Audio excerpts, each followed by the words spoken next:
Hey guys, this is Hemant from Edureka. Welcome to this live session on Azure. Today in this session, we are going to see how you can secure your applications using virtual networks. Okay, so I'll assume you guys know what Azure is. So basically, for those who don't know, Azure is basically a cloud computing platform using which you launch services, using which you launch servers on Azure, right? Now, using Azure, what we're going to do today is we are going to launch two servers, a web server and a database server. And using that, we are going to configure the properties, the security properties of it using virtual networks, right? So let's go ahead and see what all we are going to learn in this today's session. So today in this session, first we'll start off with what is a virtual machine, right? We're going to understand what is a virtual machine, how we can configure it, how we can launch it in Azure. Once we have done that, we'll move on to virtual network. So before understanding what is a virtual network, we'll first understand why do we actually need a virtual network, right?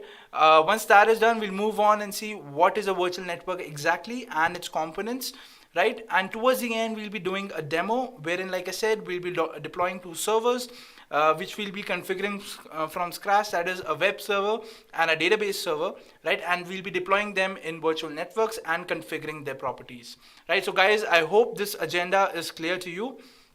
Let's move ahead and start off with the first session, which is what is a virtual machine. So what is a virtual machine? So a virtual machine is basically a raw server that you get from your cloud provider. That raw server could be an Ubuntu machine, it could be a Windows machine, right? So it's basically just like your own personal computer. Rather than purchasing it, you're renting it out on cloud, right? When you're renting it out on cloud, now it is the same as if it was on your own computer, right? So it's a fresh piece of operating system. You can install as many softwares as you want. You can want it to be, make it to be a web server. You can make it to be a worker tier environment. You can configure it to be anything, right? So today we are going to make it a web server and a database server. Moving on, guys, so this is what virtual machine is all about. And also, if you compare it with AWS, which is also a popular cloud computing service, with in AWS, this same service is called EC2. All right. In Azure, it's called virtual machine. In AWS, it is called EC2. All right, moving ahead, guys. Now let's start with virtual networks and first understand why do we actually need virtual networks. All right, so like I said, we have virtual machines, right? So if you say launch two virtual machines and you want both of them to communicate with each other. For example, in our session today, in our demo session, what we'll be doing is that we'll be deploying a web server and we'll be deploying a database server, and we want the web server to talk to the database server, right? For this communication, we need a channel and hence we need a network, right? But why virtual networks? So if you guys would have noticed, in cloud there is no there are no wires, there are no switches, there are no routers. All right, so your virtual machine is connected using a logical connection, right? It is logic. These two servers are logically isolated, and that is why we call it virtual, right? So this is so we understood that for the communication scale sake, we need a virtual network. Let's now understand what a virtual network exactly is.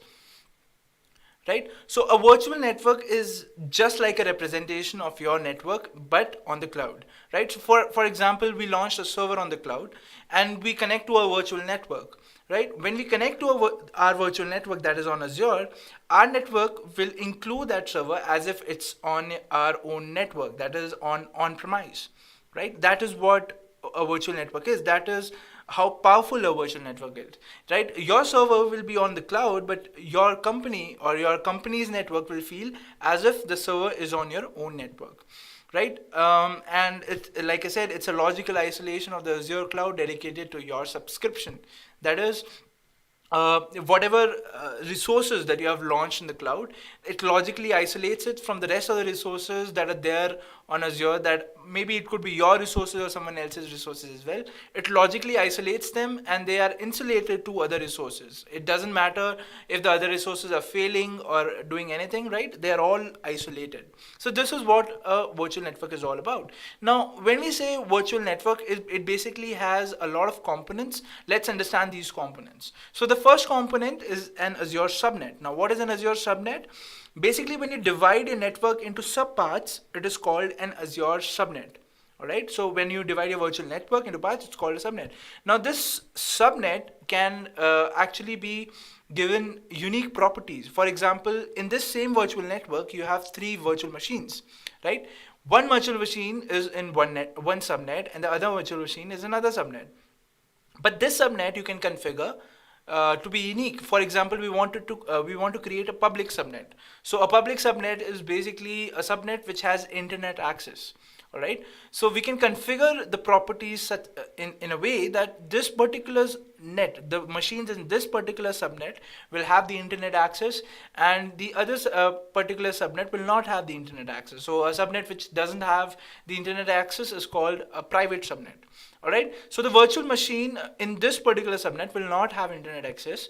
But when you actually see it from a broader perspective, all of these servers are on the same network, right? But because of the subnets, because of the properties of subnets, they reflect different properties, right? So being on the same network, they have different properties, and using subnets, this is how subnets are actually useful.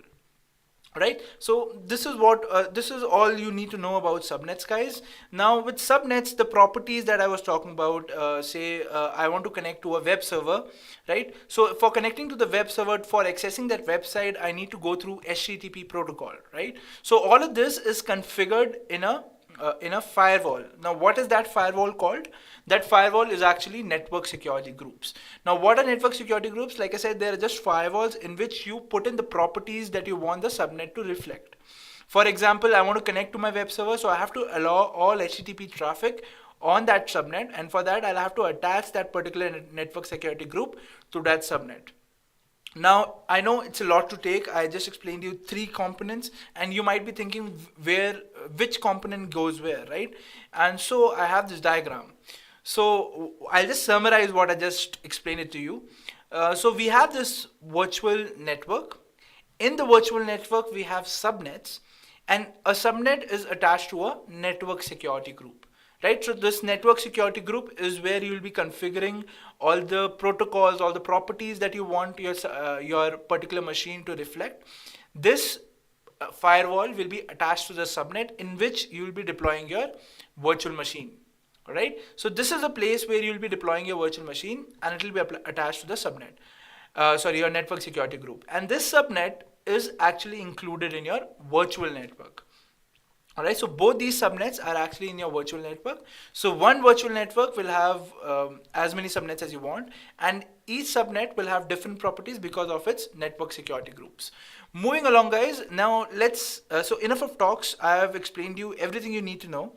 Let's go ahead and start with a demo. And for that, let's look at the steps that we're going to do. So first, we'll be creating a network security group. That is the firewall that is required for a server. So basically, we'll be creating two firewalls, one for a web server and one for a database server. Right, so let's go ahead and do that. So just give me a second. I'll go to my Azure dashboard.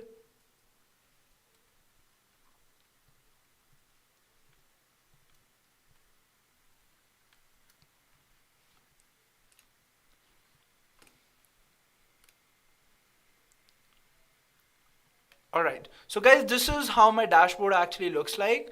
Now on this dashboard, the first job that I have to do is to create a network security group. So let us do that. Let us go to the search bar and type network security groups.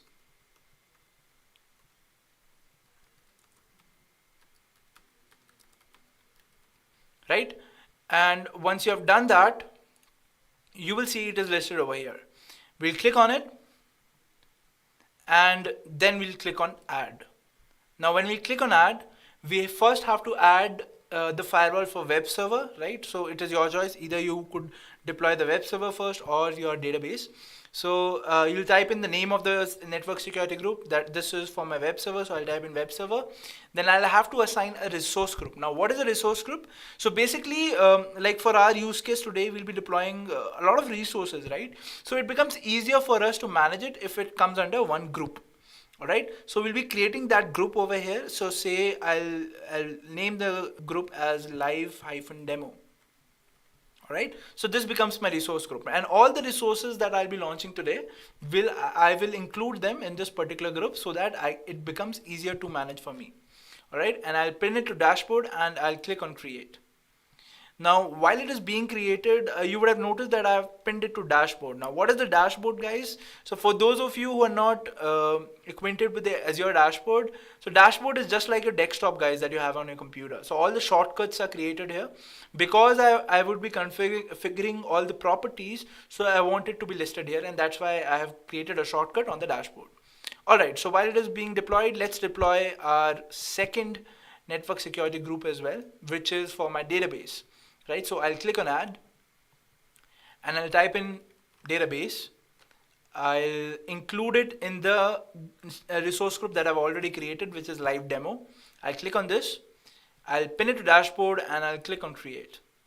Right, that is it. It's pretty simple. Just enter the name, the resource group that you want to enter it in, and create it. Right, now one thing that I want you to notice is, guys, I've not configured any property as of now, right? I'll do that later. So as of now, I just created two firewalls with the name web server and database. Now what I'll do is, let me come back to my slide to see what we'll be doing next, right? So step 2 is create the virtual network. So now I'll be creating the virtual network in which I will be deploying my servers. Right, so let's do that. Let's create a virtual network. So I'll click here, I'll go to virtual networks, I'll click on add, and I'll give the virtual network name, say VNet, right? And then comes the address space. Now what is the address space? Address space is basically the number of IP addresses that your network can hold. So as of now, this virtual network can hold 256 computers. Right, or 256 virtual machines. Now since I'll be creating more than 2 subnets, I want an address space which will be more, because each subnet will take some minimum value, right? So let us give it a more elaborate address space. Let me type in this, right, and edit this part, and this will give you a bigger set of addresses to deal with. So now my virtual network will be capable of having 65,000 addresses, which is kind of cool, right? Next, we have the subnet name. So by default, when you create a virtual network, there will be a default subnet which will be created. All right. So this is the address range for that default subnet. So it should be in the same range that we have specified for our virtual network. So let's give it this address, and as you can see in this particular subnet, that is the default subnet, I'll have around 256 machines. All right, so that is it. Nothing else needs to be configured. I will include it in the resource group that I've already created, that is live demo. And location is basically the place where the servers are being deployed, right? So by default it's West US. We'll keep it at that, right? And we'll create this virtual network. That is it, guys. Nothing else to be configured. For as of now, this virtual network does not have any subnets, right? We want a web server subnet and we want a database subnet that we'll be deploying now once the virtual network is ready. All right, let me come back to my slide and show you this diagram. So this diagram basically talks about a virtual network, 2 subnets. Now what I'll be doing is I'll be launching 2 virtual machines and I'll be attaching these virtual machines with this subnet. All right, and this is basically your network security group. This is where you will be configuring your properties, and this also I'll attach to the subnet. Now this VM will then reflect the properties of this particular firewall. Right, I'll not be attaching this firewall directly to this VM, but I'll be attaching it to the subnet. Now what advantage do I have in this is that say I launch 3 servers in this subnet, all of them will reflect this property. Right, so I don't have to configure them separately. All of them will be reflecting the security group's properties of this particular subnet. All right, I think our virtual network is ready. Let's see.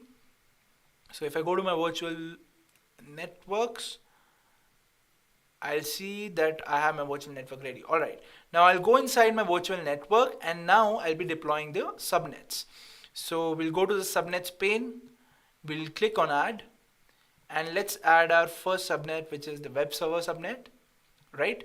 Now this web server subnet will be attached to a network security group, which will be for the web server, right? So we'll attach the network security group for the web server and we'll click on OK.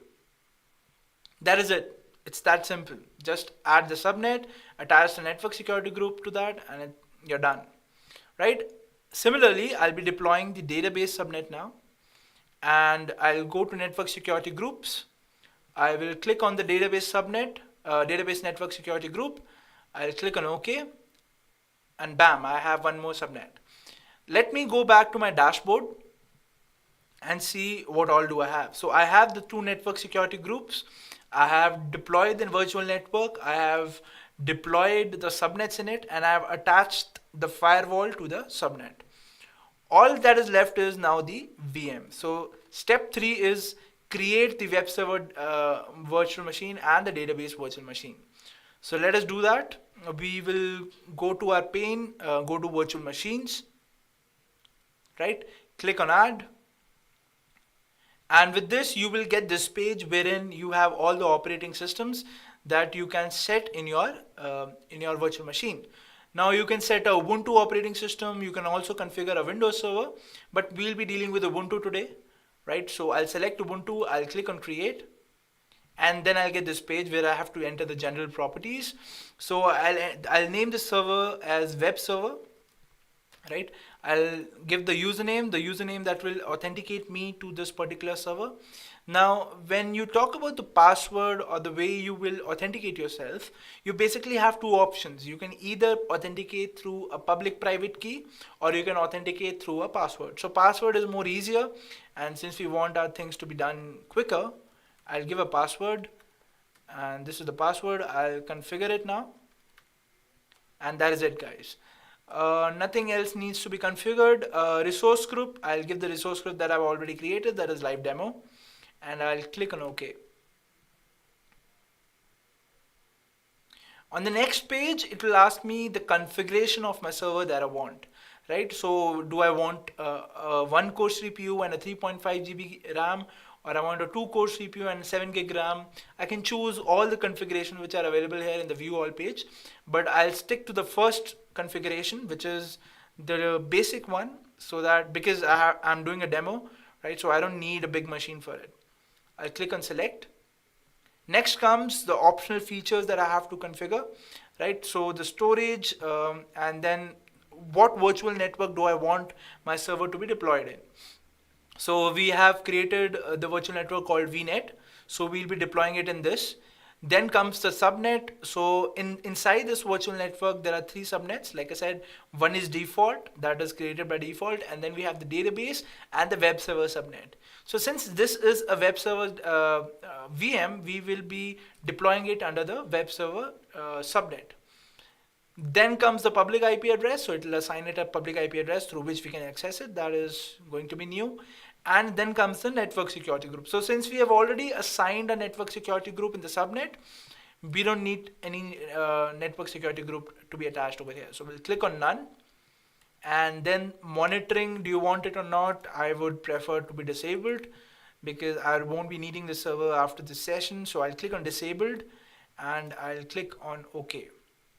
All right, so now what will happen is it will validate all the properties that I've entered.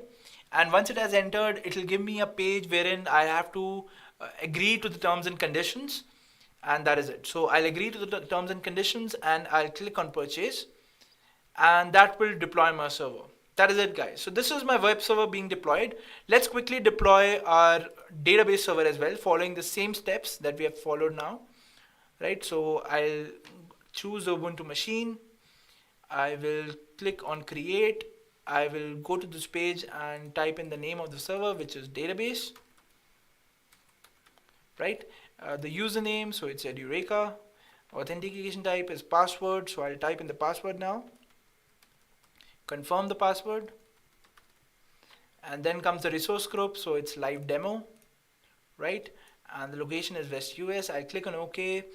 Select the most basic configuration, which is the first one. Click on select. Now I'll be configuring the virtual network settings. So subnet would be database, right? Network security group will be none. and that is it. Monitoring will be disabled. Click on OK.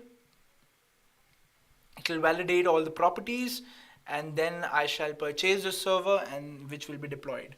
Right? If you are thinking how much is it going to cost me, so each server is going to cost me around 3.5 rupees per hour. Right? So that's like a fraction of a dollar. So I think if you're learning Azure, that is worth it, right? So my servers are being deployed, guys. Now, while my servers are being deployed, let me configure the properties of each server, right? So let me go to the web server firewall and configure the properties. So basically what I'm looking at is the inbound security rules. So I'll click on inbound security rules. So inbound security rules are basically the rules which are created for the connections which are incoming to the server, right? So this is a web server, right? So for a web server, first you have to enable the HTTP connection. So I want the HTTP's connection through HTTP protocol to be enabled over here, right? And the source is any, what kind of people can access the server. So I want the whole world to access my internet website. So the source is any, the service is HTTP, right? And everything else is default. The action, what do you want? Do you want to deny it or you want to allow it? So I want to allow the connections. So I'll select allow and I'll click on OK. Alright, so my security rule is being created. So while this is being created, guys, we'll have to add one more security rule, which is the HTTPS security rule, because our websites connect through two protocols, which is HTTP and HTTPS. So we'll configure HTTPS as well. So let us select HTTPS from the list. Here it is. And then the action is allow. And you might be wondering what this priority number is, right? So priority number is basically the number which will be given to your rule. So say example, in my previous rule, I gave the priority number as 100, right? So when it reads the set of rules that are given in the firewall, the first rule would be the least number which is there. So the least number is 100 and it goes up to, I think, 900, right? So it will read all the rules according to the numbers and then configure them. So we have added the HTTP rule, and the HTTPS rule is also being added, and that is it. That is all which is required. So let me just refresh it, and I can see that HTTP and HTTPS rules are already been given. Now I also want to SSH. I should be able to SSH into my server, but before that, let me show you what if I don't configure the property here. Let's see what that then happens, right? So for configuring my web server, I'll have to SSH into the web server to see to install all the softwares which are required for that particular server, right? So let's connect to this server. So the way I can connect is using a software called Putty. So I launch this software, I'll paste the IP address here, and as of now, guys, I have not added the SSH property, right? So if I try to connect, it will show the screen and it will keep on pointing here, right? So the connection will time out after a few, say 30 or 40 seconds, and that basically means that the server is refusing any connection to it. And the reason for that is that I have not configured it in my firewall. So to do that, see, as you can see, it has given me an error which says connection timed out. So to do that, I'll have to go to my firewall, which is the network security groups of my web server. Right, I'll go to the inbound security rules, and now I'll add a rule for SSH. So once I add the rule, I'll be able to connect to my service. So it's done, my security rule is being created, and once it is created, I'll be able to SSH into the server. Also, it takes some time for that rule to actually be applied. Right, it says that it created a security rule, but sometimes it takes time to reflect. Let's see if the rule is being reflected here. And yes, the rule is being reflected. So as you can see, I've added the SSH rule, and now it is giving me the login page. So I log in into my server. which with the username Edureka, I configured the username to be Edureka, and now it will ask me the password after authenticating the username. So I'll type in the password, and if everything goes well, I'll be authenticated to my server, right? Um, yes, so I am in my server. So this is my Ubuntu server, which is running on Azure Cloud. Now I need to configure the softwares in it so that it becomes a web server. Alright, so as of now, there's nothing installed on it. It's a fresh piece of software. So let me first update this Ubuntu. So I'll type in the update command. It's sudo apt get update. Right, now it will take some time to update. Meanwhile, guys, let me quickly show you if I can access my web server as of now or not. Right, so I'll go to virtual machines. I'll go to web server. Now you might ask me that we have already configured it to accept HTTP connection, but still if I try to connect to this server, I'll not be able to do so.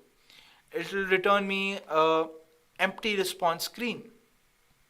So this basically means that there is nothing configured on my server as of now.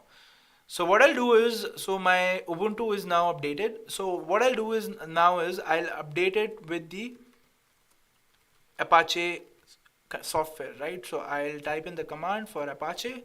So sudo apt get install Apache 2. All right. Once I've done that, it will install the Apache software here. And within seconds, you can see that I'll be able to connect to this server. So it's starting the service, processing. Yeah, so Apache is installed. Now, if I try to connect to this server, you'll be able to see that I'm getting the Apache screen. So if you want, you can connect to this server. The IP address is 40.83.140.100. My team will be handing you out this IP address. So I'll repeat it again. It's 40.83.140.100. You can go to this link and you'll see the Apache page as of now. Now, as we'll go along and we'll update this website, you'll see that this page will be updated. Alright, so I have the Apache working on my server now. Now, my website that I have created, it is actually a PHP website, so I'll have to install PHP on this server as well. So I'll write sudo apt get php 5 and I'll have to install it. So this is it. 1 second. So I misspelled install, my bad, sorry. Right. So now my PHP will be installed on this system, and while this is being installed, guys, let me show you how my website actually looks like. So I'll go to localhost and I'll type in the address for my website. Alright, so this is how my website actually looks like. It's pretty simple. You just have to enter your name, your email, your mobile number, your location, and once you click on submit, all of this address will go to MySQL. Now MySQL is in a different server, this will be in a different server, and what we're trying to do is we're trying to authenticate them to each other using virtual networks. Alright, so if I go to my web server, so my PHP has been installed, and with PHP I also need an extension which will allow it to connect to MySQL. So for that I'll have to install that extension as well. So sudo apt get install php 5 -mysql. Right, so with this my extension will get installed on the system, and that is it. Alright, so my web server is configured now. Let's go on and configure our MySQL now. Alright, so MySQL is a bit tricky, guys, because there is a lot of configuration that you have to do, but let's hope for the best and see if we can connect to it. Alright, also guys, if you would have noticed, I've not configured anything for my server, for my database server. So as we did in web server, I'll show you. If you try to connect to it, as of now we'll not be able to. So while this is being loaded, let me quickly go to the properties of my database server, right, and include the inbound security rules according to what I want. So I'll first have to enable the SSH rule. Right, so this is how I'll be able to connect to my server. So I'll select the SSH service. The action is allow. I'll click on OK, and my security rule will now be created. Also, I should also be able to create a MySQL connection to this server, because I want this server to be accessed through my computer, right? If I for example, I'll be creating a database, I'll be adding the table, right? So I want to do all of that through my computer. I don't want to SSH into the Ubuntu again to configure anything. So we'll be doing that. So we need a MySQL connection as well. So let's add that. So it would be MySQL, and the service would be MySQL. Action is allow. I'll click on OK. And this is it, guys. So now the security rule will be created, and if we try now to connect to our database server, I'll be able to do so. So I'll copy the IP address, I'll click on open, I'll say yes, and now it'll ask me for the login name. So as you can see, the security rule worked. It is asking me for the login name and now the password. So I'll give the password for this. And done. With this, I'll be authenticated to my Ubuntu server. First of all, I'll update this machine with the update command, like we did in the previous server as well, right? So now it will be updated. After this, I'll install the MySQL service that we'll be using to connect our website from, right? So I'll now install the MySQL service, which is sudo apt-get install MySQL server. Right, this is it. I'll type in Y, which means yes, and now it'll ask me for the password. I'll type in the password and confirm it again. Hit enter, and that is it.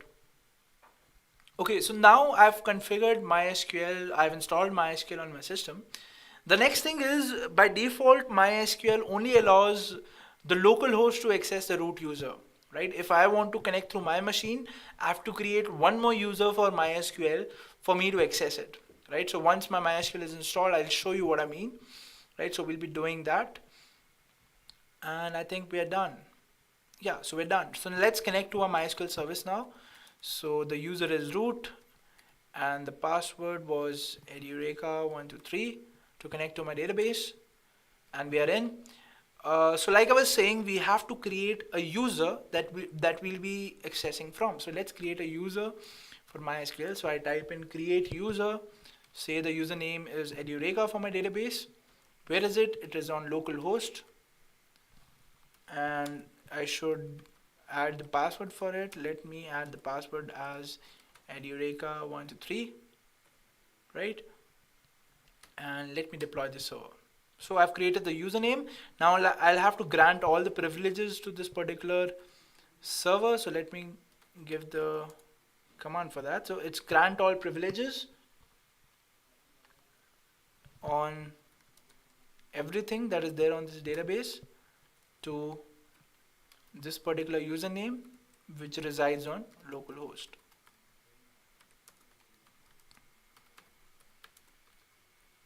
So this is a command that we'll be configuring. Alright, now same set we'll be configuring for the percentage host. So let us do that as well.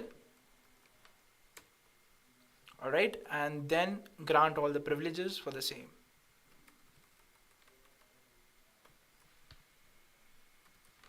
Alright, so done. So we have created successfully a new user. Now if I try to connect to this database using this user, let's see how we can do that. So I'll type in MySQL. So previously I authenticated myself using root, but now I'll use the Edureka username and see if I can connect to it. Sorry, I misspelled it. So it's Edureka-P, and now the password. So as you can see, I can authenticate through.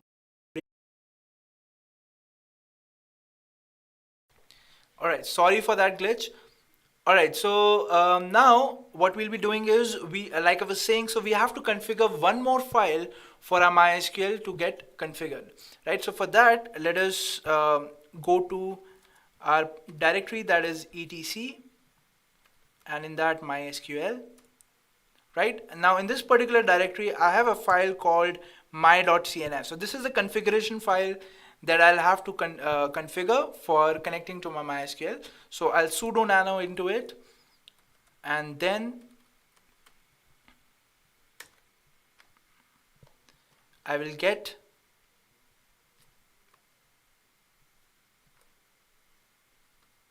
to this particular statement which says bind address. So this bind address statement basically says that only localhost connections are allowed to my MySQL, right? So I'll have to comment this part out, and then I'll save it,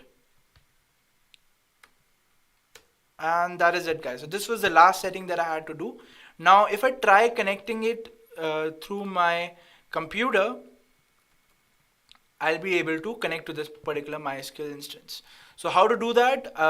First I have to go to my MySQL installation folder, which is somewhere here, right? So let me quickly go to my folder. So this is the folder where my MySQL resides. So now I'll connect it using this particular command which says mysql-h. Now I'll paste in the IP address, the username which is Edureka, the port number which is 3306, and then the password. It'll ask me for the password, so the password is Edureka123. Now mind you guys, it will not connect right now. It will give me an error that it can't connect to MySQL service, and the reason for that is that we have configured everything after the MySQL service started on my server. So now I'll have to restart my server to connect to it, right? So it'll take some time, and then it'll throw an error that it can't connect to the particular MySQL server, right? So as you can see, so for now connecting to it, we will have to restart the service. So let me restart it by typing in sudo service MySQL restart.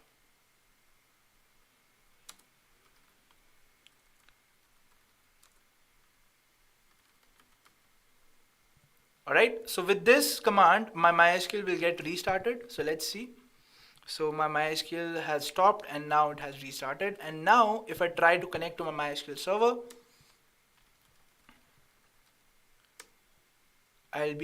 yes. So I have it on my computer now. I am able to connect to my MySQL server.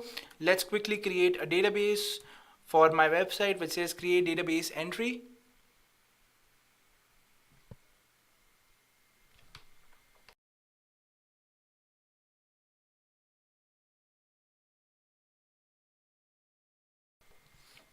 So I'll quickly create a database, and I'll create a table for this, right? Which is create table entries. I'll give the name,